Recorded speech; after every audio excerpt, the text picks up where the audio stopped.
How can you do all that needs done in life and still pursue your desire to learn French or the guitar or grow a plant or make art? You can't put a fiddle under your pillow and wake up playing it. Though how cool would that be? But one thing we can do, no matter how chaotic and overwhelming life can be, is know that every tiny small motion in the direction of those endeavors really do matter. And not only that, they add up over time with great momentum.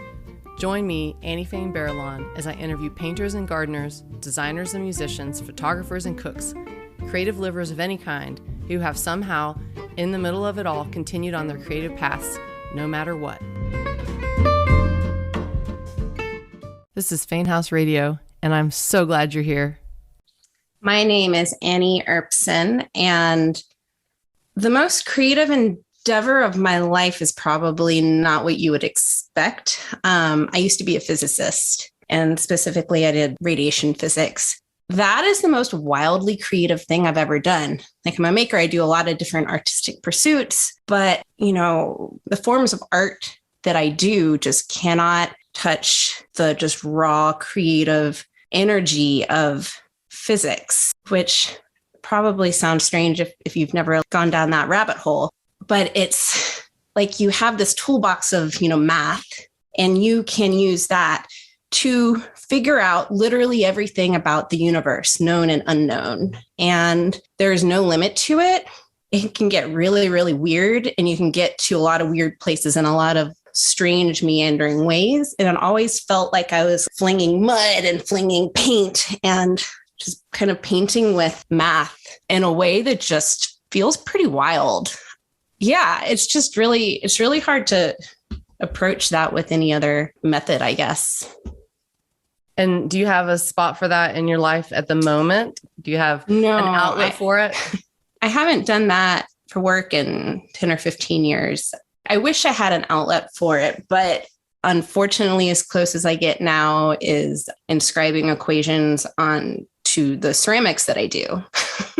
And trying to explain, quantum mechanics to my 2-year-old, which she's a pretty good grasp on it.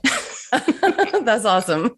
You do a range of different things, and we'll talk about some of them. And I know that music is a big, big one. And that also there are various other family members you have that play music. And what did music mean to you and your family as a child, would you say? I grew up in a musical family. My dad, Wayne Erbsen, he's a multi-instrumentalist. He's written many dozens of music instruction books and songbooks. I work with him now in that business. My mom, she played fiddle and banjo and bass when she was pregnant with me. She didn't keep doing that. But when I was a child, there was always a lot of music in the house. Always on the weekend, I'd wake up and I'd go down and there'd be a big jam happening in the kitchen. Often there'd be music parties at the house. I was brought to old time fiddlers conventions from, the time I was a baby. Pretty much all of my childhood memories, I can hear old time music as the soundtrack in my head to it. And what it's always meant to me is community and a way of connecting with people and to communicate with people. Also specifically a way of connecting with and communicating with my father. When you play music with someone, it's just a very special connection that you make in that moment. And it's really hard to get that any other way. I kind of think of it's like hanging out together, but you're not talking. I mean, you'll talk between tunes, but you're hanging out and communicating, but it's not with words. You're getting in the zone together. And like you're saying, in a way that you can't really do any other way. Yeah, it's communicating and making something at the same time. And also I like that, it's fleeting and it makes it more precious. Yeah. When you were a teenager, did you resist learning the old time music and that kind of stuff? Or did you have to go away from it to come back to it? Well, when I was a teenager, I refused to play anything except for waltzes. I only played waltzes, and I mostly played the fiddle at that time. Yeah, I played waltzes. It wasn't really so much, rebellion as it was, that's what I liked. I didn't really like bluegrass that much. Old time, I like to listen to it, but I just didn't get a lot of satisfaction out of playing it at that time. But I loved me a waltz. So I played a lot of those. And then once I went to college, I started playing contra dance music and Irish music. And I would joke that playing those forms of music, were my form of rebellion. Really, it was only kind of half a joke because I did need to get out from under my father's shadow and to play music in a community where, I wasn't someone's daughter, I was myself. And that was really important to me. And you came upon other genres as well, because you play swing guitar and you played some bal folk. Can you talk about both of those a little bit? Yeah. Between, when was it? I guess 2007 and 2014, I was in Italy or living there for most of that time, because at the time I was married to a man from northern Italy. And so I lived up in the Alps in the Northwest. It turned out that, our community there, they played different kinds of traditional European folk music, including bal folk. And so I quickly, fell into that crowd and, learned to play these different kinds of traditional music and found myself in a bal folk band playing for the dances up there in the mountain villages. It was really fun. We also had an old time band that started up, and that was pretty funny. People had just never heard anything like it. Yeah, I like playing dance music, no matter what it is. Doesn't really matter the genre. I like anything that's kind of community dance music. So I got into swing music because in 2014, shortly after I moved back to the US, I injured my foot pretty badly and I couldn't dance anymore. And I've always been really big into swing dancing and other dance forms. And a friend suggested I learn to play swing fiddle. I tried it and I quickly realized I didn't know enough about fancy music stuff to pull it off because I'm an old time musician, really. So I decided to try it on guitar. And then I got obsessed with it and started practicing 10 hours a day. And then pretty quickly, friends started putting me in their bands because it turns out there's a shortage of rhythm swing guitar players. And coming from old time music, it gave me the interest and ability to be able just to play simple rhythm all night long without getting bored of it. And that is kind of hard to come by, apparently. I just started doing that. And then I found myself in a dozen or so swing bands and was playing all around the country and just kind of felt really weird because I'm like this person. I don't read music. I don't know music theory. I play mostly by ear, and I'd be playing in these bands, with all these people with PhDs in music theory. And I felt kind of like a fish out of water. But, I think people wanted me in there because I make the music sound old and dancey. You're right. There's a difference between being a dance musician and a concert musician. It is different. You're paying attention to rhythm and beat in a totally different way, and it makes people want to move. And it's just really different approach. I think that's fun when people say they really like playing for dancers. It's bold and brave of you to kind of jump in, like you're saying, to the waters where people might be knowing more of the music theory and reading the music and everything. I think that's brave. I mean, I've always made it my goal to try to be the worst musician on stage, not in the sense that I want to play badly, but I like to play with people who are better than me because it pushes me and I learn a lot. At the moment, aren't you in an all-lady swing band? I am. I guess a week or so ago, we actually had our first show in about 2 years since, the world went weird. Yeah, so that band is called the French Broads. I play guitar in that. And then I also had the first rehearsal for another trad jazz swing band that's yesterday. I don't know the name of it yet, but to be announced. Yeah, it'll be something. I'm playing upright bass in that one. Oh, nice. You're also a avid cook. In this moment, you have a pie in the oven. Is it time to check it? I do need to check my pie. Okay. Hold on just a moment. Okay, the pie needs about 3 more minutes. Okay, 3 exactly on the dot. Something like that. It's a lemon cake pie. Ooh, yum. I know your mom also is a cook and teacher. You both teach together sometimes. And one of your specialties is gluten-free cooking out of necessity of your own needs. Tell us about your discovery of being gluten intolerant and how it has felt to share gluten-free cooking with others. Well, when was it? I guess it was 10 years ago. I figured it out. Before that, I had been sick for about 10 years, a lot of different health problems. I was in and out of the hospital constantly, and it was pretty scary. And doctors could never figure out what was going on. And at the time, I was living in Italy, and I had an artisan soap making business that I did there for my full-time job. And I read an article about, asking the question, should cosmetic producers make their products gluten-free? And it talked about celiac disease and talked about the symptoms. And I read it and I went, oh my gosh, that's me. They just described what I have going on. And so I tried a gluten-free diet and I got 100% better. Like it was pretty magical and revolutionary to not feel awful all the time. And that was pretty heartbreaking for me because I'm really into baking and cooking and come from a foodie family. My mom's written 11 cookbooks. We make a lot of pies and a lot of bread in our family. Coming around the table for a slice of pie is a really important way of sharing love to me and to my family. It was kind of heartbreaking to feel like that was taken away from me. Not to mention I was living in Italy. Food is how people connect there too.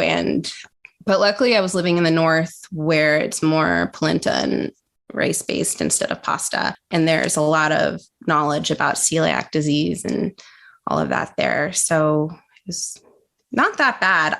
But the first thing I did was try to figure out how to make a gluten-free pie crust. And my first attempt, I remember it was really hard, couldn't cut through it. I took it, I threw it at the wall, bounced off, completely intact.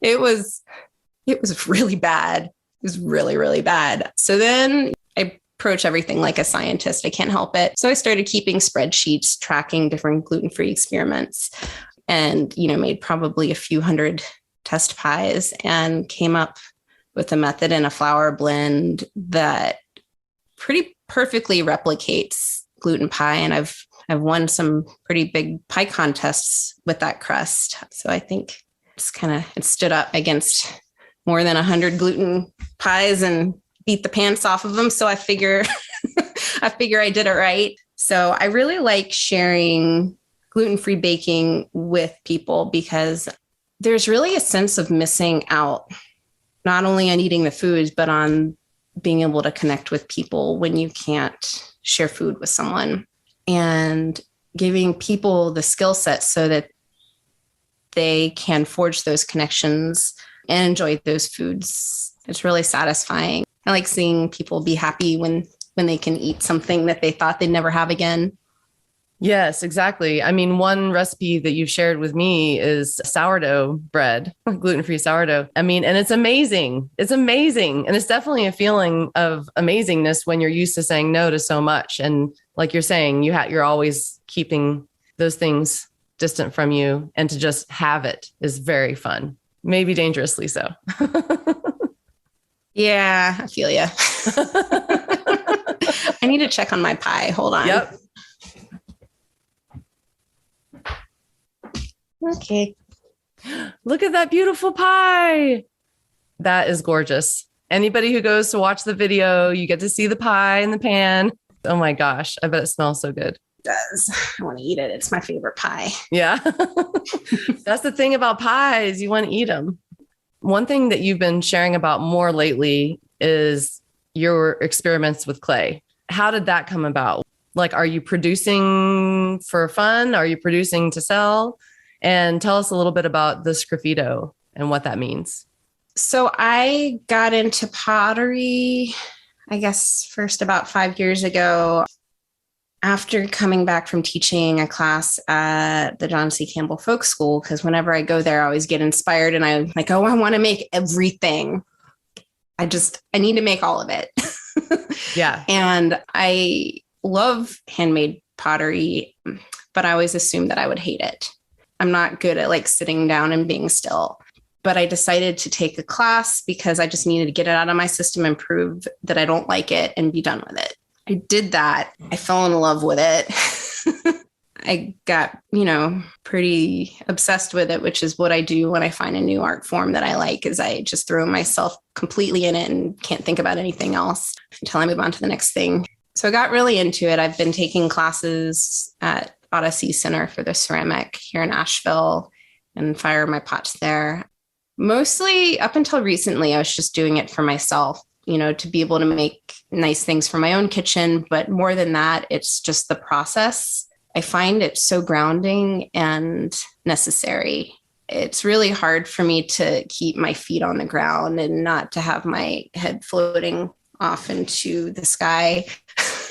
So any kind of activity that feels really grounding is really good for my mental health and emotional health. And doing ceramics really fills that, and specifically doing things on the wheel. I keep coming back to surface design techniques, especially sgraffito, which is where usually you paint something on the body of the clay before it's all dried out. When it's leather hard, either slip or underglaze, and then you carve away. For years, I was just doing different geometric patterns, but lately I've been doing a lot of everything, I guess, is plants. I didn't realize that. It was kind of by accident. I've been doing some different kind of springtime garden motifs and leaves, and root veggies is one that I'm liking a lot. There's kind of like a funny crossover because during the pandemic, I got really into stamp carving, which turned into doing a lot of block printing. And then I started selling all of that, and it kind of a lot. It really surprised me. What I'm doing on my pottery now, it's pretty much exactly the same as my stamps and my block prints. Like, doesn't feel any different. And actually the root veggie motif that I've been doing, I first made stamps out of that and made my kid a little pop-up book with vegetable gardens and stuff. And so I copied that into clay. I, stole ideas from myself, I guess. I guess we all probably do that. Yeah, but now people have been wanting to buy the veggie things. So I've been selling them. Well, it's fun what you're saying, because it's almost like just through the action of you making a lot of all these things, that a style is revealing itself. Your style is coming through just from making it a lot. Not that you had this intentional desire to make a line of plant-based ceramics, I think that's really cool. It's entirely by accident. And then I've been looking across like everything that I've been doing, like also this quilt behind me. And then I've realized that everything kind of matches and has the same sort of aesthetic. And it's way cutesier than I imagine as my aesthetic. Yeah. Like, I don't think of myself as like this cutesy person, but apparently that's where I am. I think it's happened since I had my kid almost 3 years ago. It's turned me into kind of a sap, I guess, but yeah. I'm just embracing it. Yes. Embracing it is a wonderful solution. You talking about your child reminds me of posts maybe from a year or two ago where you realized that a whole piece of cheese toast or something had ended up in the dishwasher and gone through the cycle. Do you remember that post? But oh my gosh, that is so funny. I think it was cheese. Yeah, a hunk of cheese. I think it was a big hunk of Parmesan or something. Oh, I forgot about that. And just connecting it to life with a small child and laughing about it, like, oh my gosh, look at this kind of thing. How has it been, balancing your maker self with having a baby, having a kid around? Do you have any tips or tricks for how you juggle life as a mom and as a maker musician? Because you're also going to do gigs and you're juggling lots of things. Yeah, I'm figuring it out as I go. As I said, my child is about to be 3 next month, Dora. When she was a baby, it was really, really easy. I just either set her down on a pillow or strapped her to me, and I did whatever I was doing. I would bring her in her little carrier to the pottery studio with me. I'd bring her to gigs and people would hold her, or the vocalist would hold her while we played. I'd wear her while I danced. I wore her at jams and at rehearsals. It, had little headphones on her, so it didn't hurt her ears. That was a piece of cake. Just wear the baby. Yes. It's when they start to walk, it all changes. Yeah. So, we were locked down at home for about 2 years. So I didn't have to worry about gigging, during this toddler phase up until now. right now I'm trying to figure out how to do that. It's tricky because I don't have another adult in the home, relying a lot on family or trying to coordinate if I play that she's with her dad that night. But it's stressing me out, to be honest. And if anyone has advice about how to navigate that, maybe you could tell me. But as far as like other kind of makery goes, I just do things in bits and pieces whenever I can. As soon as I get dinner on the table, I'll try to eat real quick and then I'll sit there with her and I will, carve something away on a piece of pottery, or I will be packaging something up, or I'll be painting something, or I just do a couple minutes here and there whenever I can. Or, every moment that she's not with me, I try to take advantage of it and use it. And, the second I get her into bed, I'm back to working on whatever I'm working on. Or, like last night, I got desperate. I needed to finish something. I let her watch some Curious George and I finished up a thing I needed to do that was time sensitive.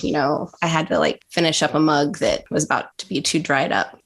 You're admitting, that it is stressful. And I don't think anyone has that figured out. It's kind of a trick question. It's not even fair for me to ask it. But in terms of people hearing other people's stories and sharing together about it's okay to do those little bits and that those little bits are still valid, it doesn't mean we should just let go of these projects. We just have to shift and change how we fold them in. Yeah. And I, try to set reasonable expectations for myself. Sometimes I have no soap. A lot of people want it when they want to buy it from me or whatnot. And it might be a few months before I have time to make some. And then I'll just make 10 bars because that's what I have in me. Yeah. I think that being a mother has made me better at setting those boundaries around myself about what I can do and what I want to do, because ultimately I make things because it feels good, because I have this drive in me that needs to create something. It needs to be fun and it needs to be fulfilling. And if it turns into something stressful, then it's not fulfilling its role anymore. So you're still doing soap making too. Sometimes. That goes on the list. Add it to the list. Yeah, now I've started making soap dishes with ceramics, so I have to make soap to put on them. Totally. So. Wonderful. I like when my different art collaborates with each other.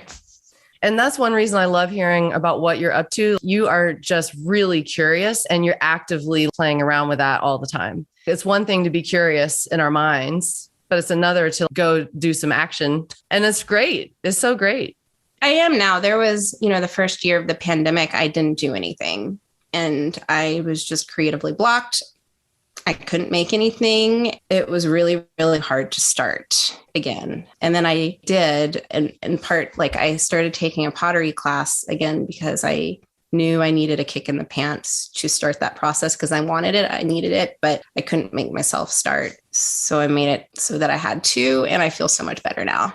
And so actually signing up for the class is what got you going again. Yeah, definitely. I think it's good for us all to remember that it's too much on our own shoulders to do it all. Sometimes we just need some help, go find a teacher, go find a class. Yeah. Or even I did a couple times. I wanted to do it more, but again, hard to make things happen of, Zoom crafty nights with people hey, I'm having a hard time getting started. If you sit there on the other side of the screen, we can, do our projects together. I know it's in weird times this last couple of years. Mm-hmm. And Zoom is now on our radar and we're all used to it. And it is a way to connect. It is crazy, brand new way. What are you looking forward to most in the next year? I am looking forward to playing music with people in person. That's something that I've missed that and my heart needs it. There's, a magic to performing, to playing a gig, with friends who you get along with on a personal and a musical level, and performing for people who appreciate it, especially if they're dancing. And I want to do more of that. I'm ready for it. And what's been filling your inspiration cup these days? I guess pottery. I feel I've had kind of a rare creative spark that turned into something that I really like, that my skills are now closer to where I'd like them to be, so that if I see something in my head, I can make it. And it's been really exciting to play around with that. Yeah. So I'm just really putting my hands in clay lately and putting cute images on it. Yep. It comes back to the cute. You can't escape yourself. I know. Part of me hates it, and part of me is just like, okay, Can't help well, that's just what I'm doing. Yeah. It's the cute side of Annie. Apparently. And I think having all the flowers outside coming out and the world coming to life, it helps wake up everything inside of me too. I feel inspired to create things along with the garden. Mm-hmm. It is a nice way that you're describing it, because it's like nature starts to open up in the spring, and all the humans do too. Step out into the sun, feel those nice feelings, walk out of our house. I love the month of May. It's not too warm, not too cold, and things really are blooming and everything's bright green. It's so beautiful. Yeah, it's gorgeous here. I feel lucky to live in such a beautiful place where I have a lot of greenery around me. Do you have any last words of encouragement for everybody out there doing the best they can to fold creativity into their lives each and every day? Well, it's funny you call it creativity, because that's something I struggle with, because I feel deeply uncreative, because I feel most of what I do is like I'm being a parrot. Like with old time music, I play, or even swing music, like I play stuff the way it was played, 90 years ago. Whatever I do, I feel like I'm copying something, whether it's the world in front of me or myself even, but it's the process of making that's important, at least for me. And if I am I being creative enough aside, then I can relish in all the good feelings that are there. So if you're like me and you feel like you're not creative enough, maybe don't worry about it so much and just try to enjoy the process of whatever you're doing and how that makes your body feel. It's almost like you're saying that's creativity as in making creations. Yeah. Like you don't need to have a genius original idea. I mean, if that's your thing, great. I don't have a lot of those, but it's a process of just creating something, and if it's something that you enjoy creating, then you've done good.